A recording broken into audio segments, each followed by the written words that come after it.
Sanjay Mason, your first reactions on how the situation is unfolding in the United States, and of course, how do you see maybe a second Trump presidency on the geopolitical map, especially on the Asia-Pacific region? We have seen how it was during the first part of it. Quad is something that was, initiated and probably looked into from that aspect. But how does Trump view, and Trump's second presidency would view Quad and also Asia-Pacific tilt, as it is called? Varghese, good morning, and good morning to Dr. Rajiv also.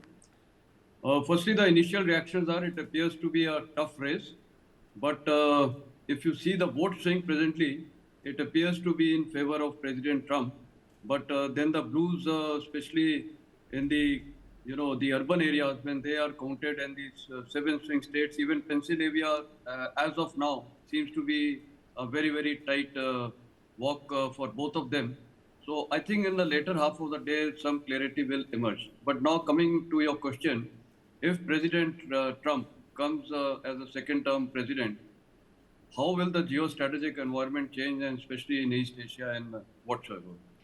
I personally feel, having observed President Trump in the first term, firstly, my personal take is that I find President Trump is a very brash kind of a president, uh, whose statements are very erratic, and you cannot have a head of state taking very brash decisions which can go either way. I'll give you some small examples. You look even in Saudi Arabia when Khashoggi was killed in Turkey, and I think the U.S. intelligence and Turks had stated that the Saudi, prince, his hand was there.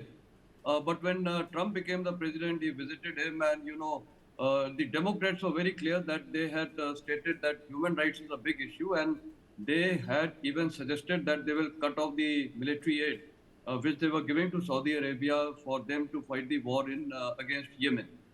But when Trump became the president, he did not lay any emphasis on human rights. And I think he visited and tried to improve the relations with Saudi Arabia. So a lot of things are there, like even in Israel-Hamas war, Trump's statement has been very clear that he does not mind Israelis going full helter-skelter in Gaza, whereas Kamala Harris or the Democrats have been stating that Israel has got the right for self-defense.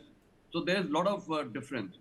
He has taken some bold decisions, but certain of the decisions, like meeting with the North Korean dictator, then I think it didn't yield any results. So it appears to be very good, but finally it is what results will be yielded. And he is also now talking about, that he will bring in peace between Russia and Ukraine, and even in this West Asia conflict. I really doubt what kind of peace he can bring, because the warring factions are two. It is Russia and Ukraine, and similarly in the other two, it is the Iran-led faction against the Israelis. So what kind of peace he can bring? So he has given a lot of statements that he will do this in the world, and he would not like the Americans to get involved in war, and including, he wants to put NATO at a little, I would say, at a slow pace, even about the funding aspect. President Trump should realize, when 9/11 happened, there were 52 countries which were part of the International Security Assistance Force led by US four-star general. And I happened to be posted in Afghanistan that time from 2011 to 14. So I know how those 52 countries assisted and were part of the effort of the United States. And many of them, all were in fact NATO countries, and some were even Japan, South Korea, many of these countries. Now today, if Trump talks about America will fight its war alone, I think it's a very, very wrong direction. Today, in the geostrategic environment, one has to be very, very clear that it is, I would definitely not say it is alliances, but yes, it is balancing of forces which matter. You look today in Russia is taking support from North Korea, from Iran, from China, and all these, rogue states. So similarly, the United States under President Biden has been moving the NATO fairly well to be a good challenge and supporting Ukraine. Now, tomorrow, if let's assume President Trump cuts off aid to Ukraine, obviously the dictator, so-called, I would say Putin, He will thereafter start threatening other European countries. And if that happens, and let's assume President Trump says, no, I will not do anything, it's your battle. But tomorrow, if some 9/11 kind of a situation happens in America, and let me tell you, it is possible. Why?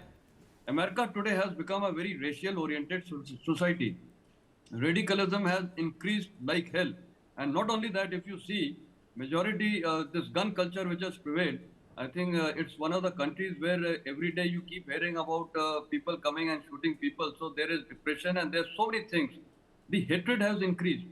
So tomorrow, if America is in this kind of a scenario, which country will then be wanting to assist America? So I think President Trump, if he becomes, he has to be very pragmatic.